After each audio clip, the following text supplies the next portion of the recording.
this short period of time was based on several economic bubbles. One bubble was the foreign debt. For instance, end of 2009, that's the last figure I could see, the EU members, the new EU members of Eastern Europe had a foreign debt of 640 billion euro.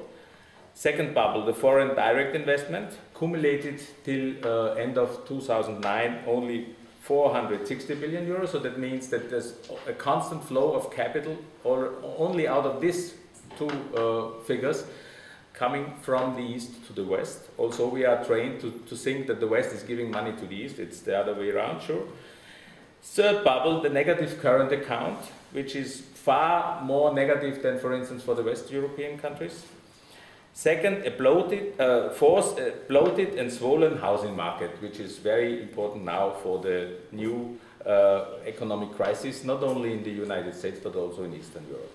Also, this was the case, for example, also in the past, especially in the 90s, when after the fall of the Berlin Wall, it was all this idea that in the last instance, now the capital is enslaving and in one way functioning with processes of expropriation, but still capital wants also to emancipate, has a kind of a noble, I call like this, mission.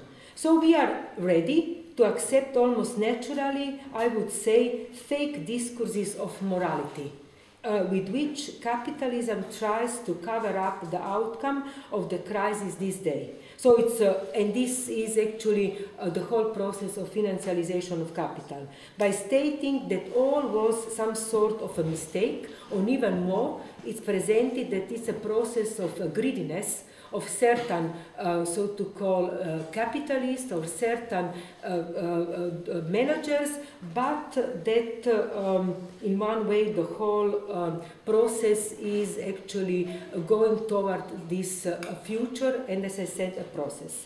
But my thesis is that actually this morality is just fake discourses in order to cover precisely a certain internal logic of capitalism that came very clearly as almost like a mechanism in the time that we are living, and this is the time of global capitalism.